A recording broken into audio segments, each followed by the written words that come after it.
There is something nobody prepares you for. Not the books, not the therapists, not the people in your life who grew up with ordinary mothers. Nobody tells you that the moment she finally needs you is also the moment something inside you begins to crack open. You spent years building a life at a careful distance. You had the therapy and the language and the boundary scripts you rehearsed before every phone call. And then one day she falls, or she forgets your birthday for the wrong reason, or a doctor uses the word decline in a sentence about her brain.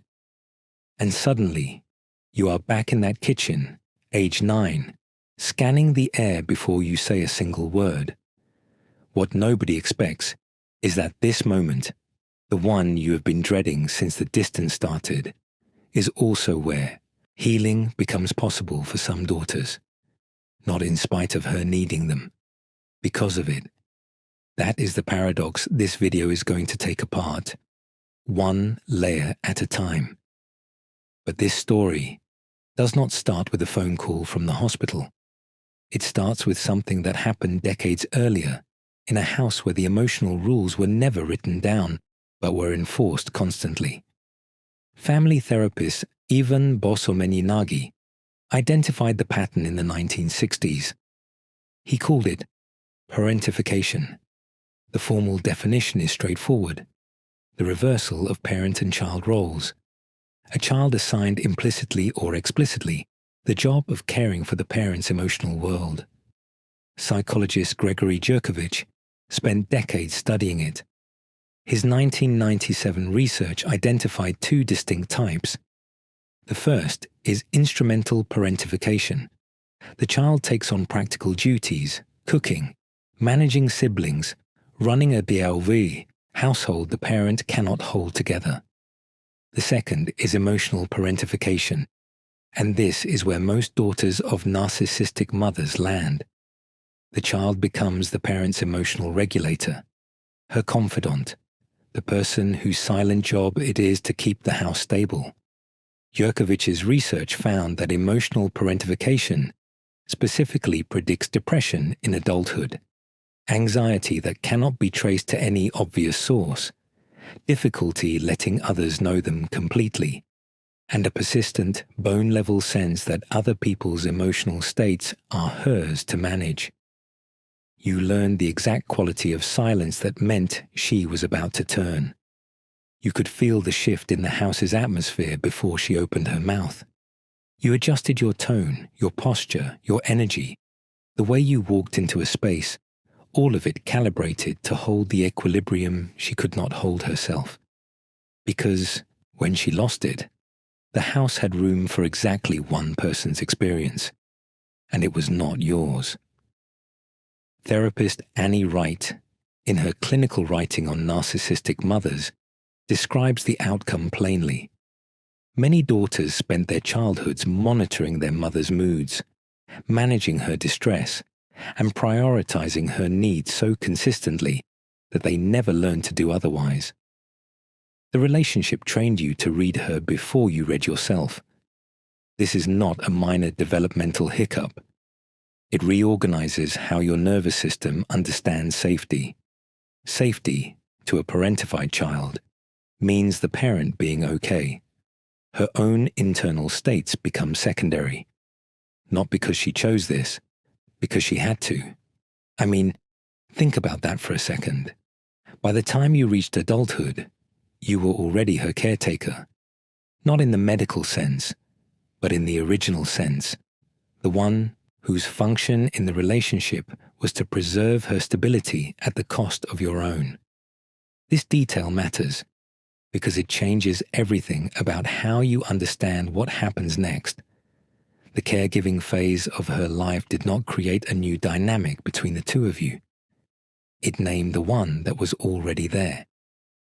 This decision seemed small at the time. Getting older, it wasn't. You may have hoped she would soften. A lot of daughters carry this hope because the logic of it is almost comforting. If you wait long enough, she will run out of the energy it takes to wound you. She will become smaller, quieter. easier to be in the same building with. The research does not support this. A study published in Frontiers in Psychology, drawing on the work of researchers Wheelock and Tysing, found that aging creates what they named narcissistic injury.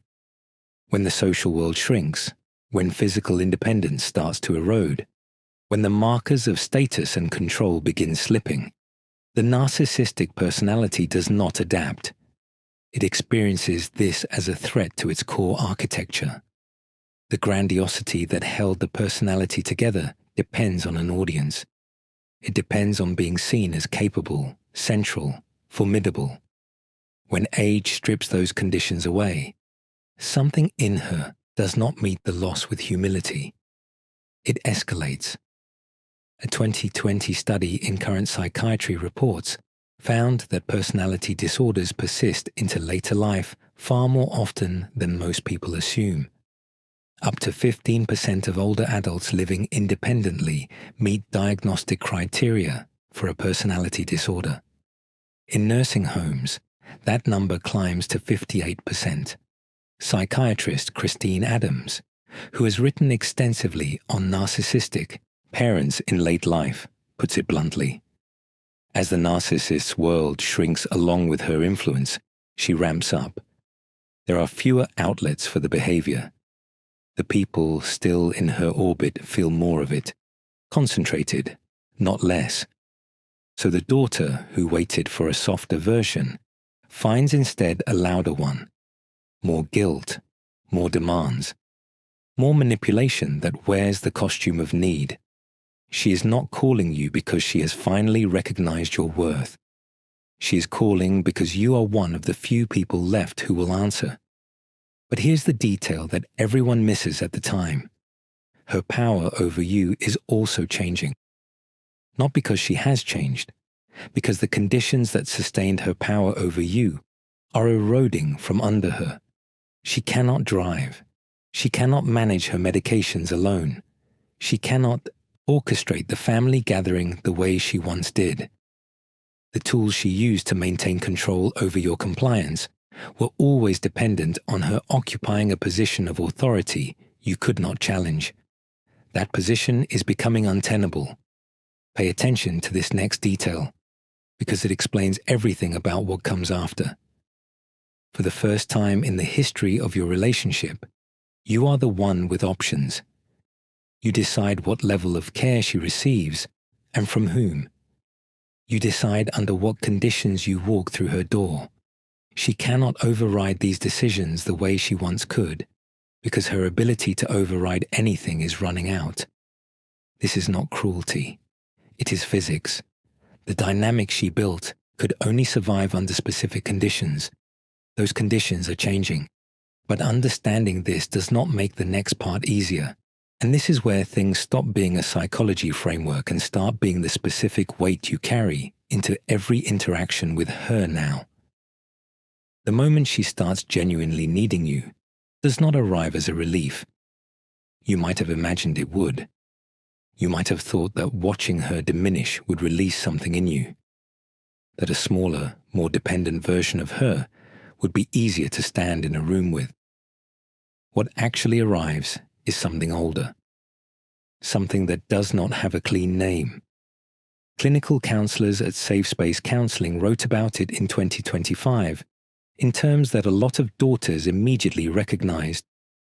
You are not responsible, they wrote, for reversing the consequences of a lifetime of harmful behavior, including the consequence that she now has few people willing to support her. You are not responsible for keeping the peace in a family system that was never peaceful.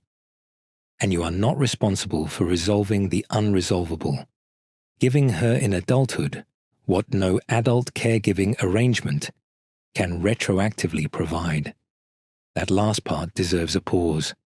No adult caregiving arrangement can retroactively repair it. The guilt she installed in you is still running. That matters. The guilt that says you are her daughter, which means you owe a debt that has no ceiling. The guilt that says she is fragile now, and your anger is no longer appropriate. The guilt that says Caring for her now, after everything, will finally prove you are not the cold and ungrateful person she described to other people. This guilt was not accidental. It was installed deliberately over years, precisely because she always knew this moment was coming. Dr. Carol McBride, a licensed marriage and family therapist whose career has focused specifically on this population, names guilt as the most deeply conditioned response in daughters of narcissistic mothers. The adult daughter arrives at this caregiving phase already depleted before the caregiving has actually begun, not from the practical weight ahead of her, from everything that preceded it. If you have been watching this channel for a while and found something useful in it, consider subscribing.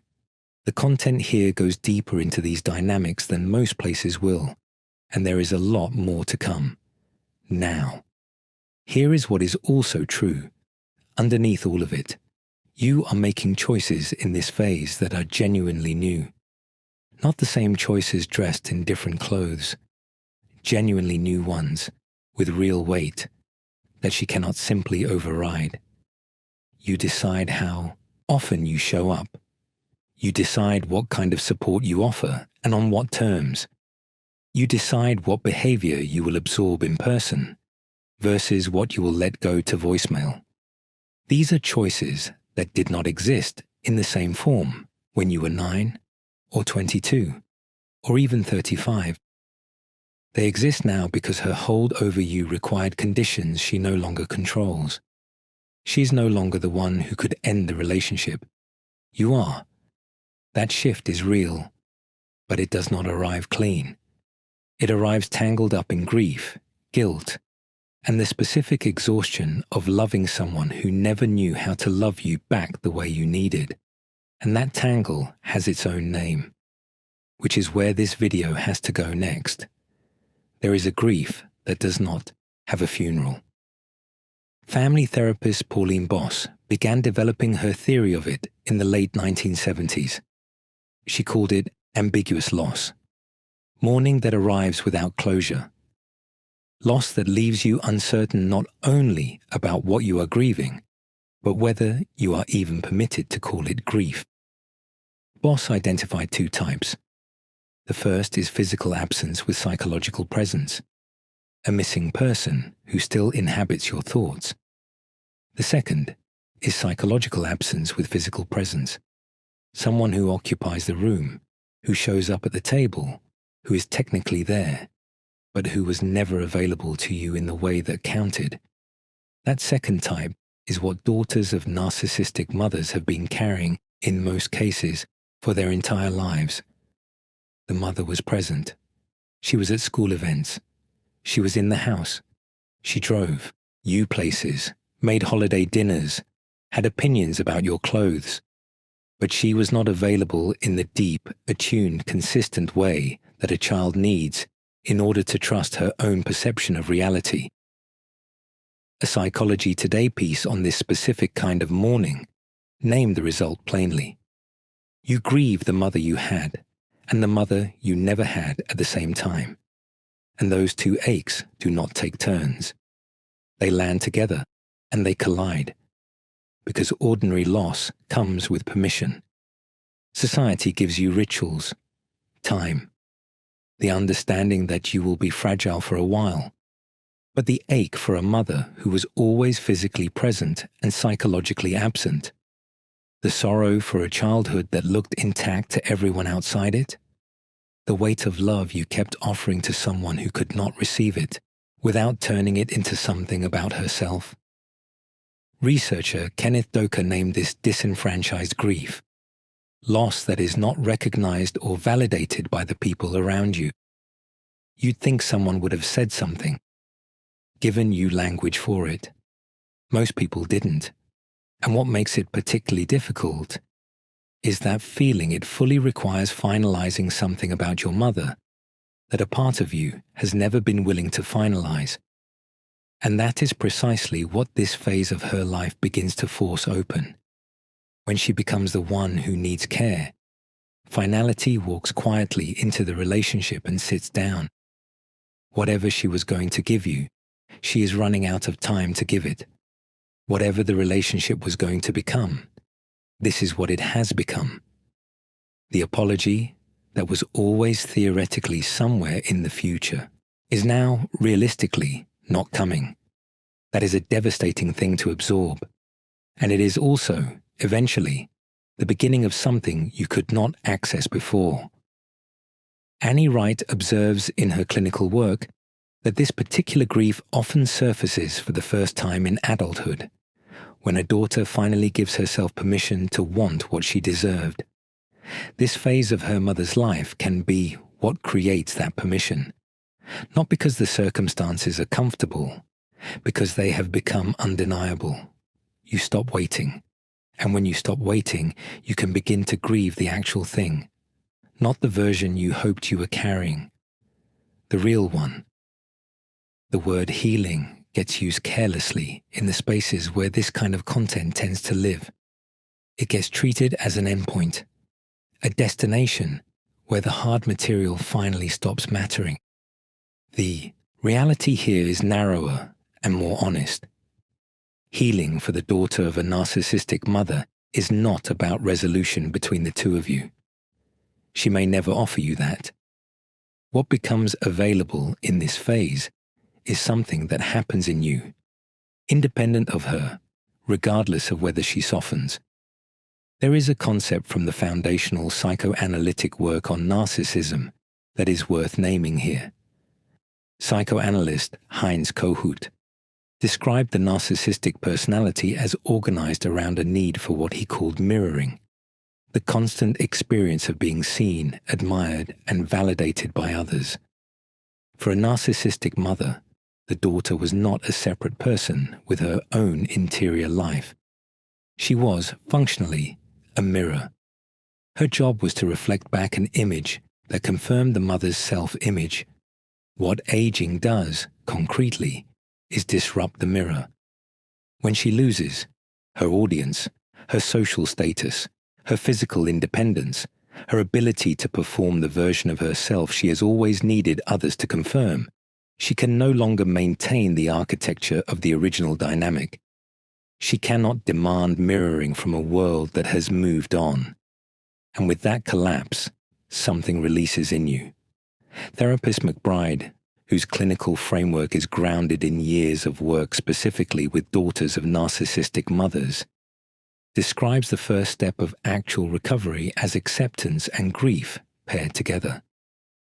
Acceptance that the mother has a limited capacity for empathy and unconditional love, not a choice she is making about you specifically, a structural limitation she has carried her entire life. Many daughters hold this understanding intellectually for years. They know the framework, they have read everything, but the emotional reality of it, the thing that changes how the body responds to her voice on the phone, stays just out of reach. The aging phase makes it concrete in a way that no amount of reading can.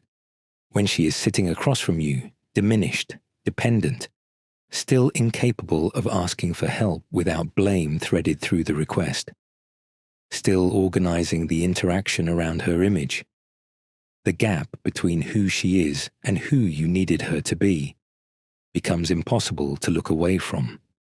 And the impossible to look away from is where acceptance finally lands. There is one more thing. Annie Wright's work on the intergenerational thread in narcissistic families offers something worth sitting with. Understanding that your mother was also failed by her own mother, by her own unprocessed losses and unlived life, does not excuse what she did. It does not reduce the damage, but it places the wound in a larger story than the one she told you, which was always a story in which you were the problem. Wright describes a patient, a 44-year-old surgeon, who put it this way: when she finally understood that her grandmother had done this to her mother, and that her great-grandmother had likely done something similar, she stopped feeling like someone who could not get over it. She started feeling like someone who had the chance to end something. That is where this phase of her life lives, if you can find it. not in a repaired relationship, not in a conversation that gives you what you needed at 9 years old, but in the recognition that the story she told about you was never about you at all. It was about the wound she was carrying before you were born. You do not have to carry it forward. This is not the end of the work. It is the beginning of the work that is, at last, entirely yours. If something in this reached you, let it sit. You do not have to resolve it today. But if you are one of the daughters this video was for, know that what you are navigating is one of the most psychologically layered relationships a person can inhabit. You are not weak for finding it hard. You are not behind because healing has taken longer than you thought it should. You have been carrying something invisible for most of your life, and you just moved it a little further toward the door.